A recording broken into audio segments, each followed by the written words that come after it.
శ్రీ గురుభ్యో నమ. భగవద్గీత నవమోధ్యాయ రాజవిద్య రాజగుహ్య యోగ 9వ అధ్యాయం నుండి ఈవేళ మనం 19వ శ్లోకాన్ని పరిశీలన చేసుకుందాం.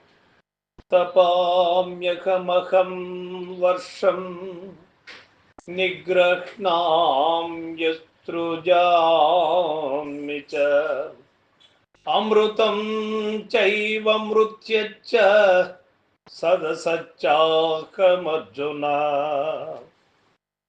భగవానుడు చెబుతూ ఉన్నాడు, ఓ అర్జున, నేను సూర్య కిరణములచే తప్పింపజేయుతున్నాను, మరియు వర్షమును కురిపించుతున్నాను, వర్షమును నిలుపుదల చేయుతున్నాను, మరణ రాహిత్యమును అనగా మోక్షమును మరణమును నేనే, అట్లే సద్వస్తువును అసద్వస్తువును నేనే అయ్యున్నాను అని భగవానుడు చెబుతూ ఉన్నాడు. సమస్త జగత్తునకు సమస్త జగత్ క్రియలకును ఆధారభూతుడు పరమాత్మయే కనుక సర్వము వారి వలననే జరుగుతున్నదని ఇట వచింపబడినది. దృష్టాంతమునకిచ్చుట 3 క్రియలు చెప్పబడినవి. ఎండ కాయించునది, వర్షమును కురిపించునది, వర్షమును లేకుండా దిగబట్టి చేయునది, అన్నీ కూడా పరమాత్మ యొక్క కరుణ వలనే జరుగుతూ ఉన్నది. కాబట్టి అతివృష్టి కానీ క్షేమము కానీ లేక మరి ఏ ఆపద కానీ సంభవించినప్పుడు తన్నివారణమునకు సర్వేశ్వరుడు తప్ప జీవులకు వేరు శరణ్యము లేదని స్పష్టపడుచున్నది. రజ్జు సర్పభ్రాంతి యందు సర్పము రజ్జువు కంటే అన్యము కానట్లు ఆభాస రూపమగు ఈ జగత్తు అధిష్టానమగు పరమాత్మ కంటే వేరు కాదు. కనుకనే పరమార్థ దృష్టి యందు అమృతము, మృత్యువు, సత్తు, అసత్తు అన్నియు ఒకే దైవ స్వరూపముగా ఇచ్చట వర్ణింపబడినది.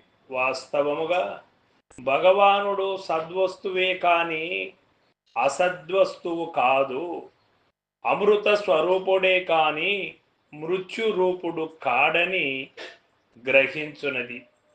మనము తెలుసుకోవలసినటువంటి సత్యము, ఈ సర్వ పదార్థములు అన్నీ కూడా ఈ భౌతిక ప్రపంచములు కనబడేది, వినబడేది, అనబడేది, తినబడేది అంతా కూడా మానవుడి యొక్క సంకల్ప మాత్రము చేత, నేను అనే ఒక తెలివి చేత అన్నీ కూడా గ్రహింపబడుతూ ఉన్నాయి. లేకపోతే ఏది కూడా గ్రహింపబడడానికి వీలు లేదు. ఏమి చేయవలెను అయినా దైవ కరుణ వలన జరుగుతున్నది అనే ఒక భయభక్తి మానవుడికి ఉన్నప్పుడు ప్రకృతికి అపకారములు తలపెట్టడు. ప్రకృతికి ఉపకార కార్యక్రమములు చేస్తాడే కానీ అపకార కార్యక్రమములు చేయడు. సర్వ ప్రాణులలో ఉన్నది ఆత్మ స్వరూపం, నాలో ఉన్నది ఒకటేనని తెలుసుకున్నప్పుడు, అన్నిటికీ పరమాత్మ ఆధారమని తెలిసినప్పుడు, ఆ భావన ఉన్నప్పుడు భయభక్తులు ఏర్పడి మానవ జీవన విధానములో రాక్షసత్వం నశింపబడి మానవత్వం పెంపొందింపబడి సత్వగుణ లక్షణములతో జీవించడానికి, జీవనోపాధికి ఇది చక్కని రాచబాట ఈ మాట. ఆ పై మాట, దైవం ఎట్టివాడు, నిజ దైవం ఎట్టివాడు అని తెలుసుకోవాలి అంటే, బ్రహ్మం ఎట్టివాడు, భ్రమ ఎట్టిదో అని తెలుసుకోవాలి అంటే గురువుని ఆచరించాలి.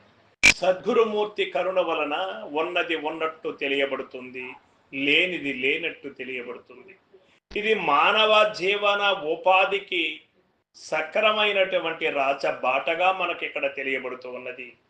సర్వానికి ఆధారభూతమైనటువంటి పరమాత్మ ఒక్కడున్నాడు అన్నప్పుడు అందరికీ కూడా భయభక్తులు ఏర్పడతాయి.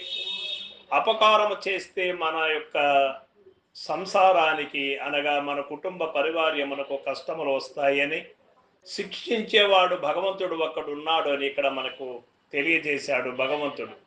ఆ దీనితోనైనా మానవుడు మానవుడుగా బ్రతుకుతాడు అని.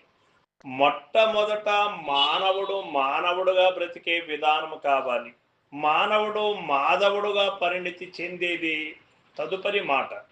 మొదటి మాట, మానవుడు మానవుడుగా బతకాలనే గాని మానవుడు రాక్షసుడు కాకూడదు, అధమ స్థాయికి రాకూడదు.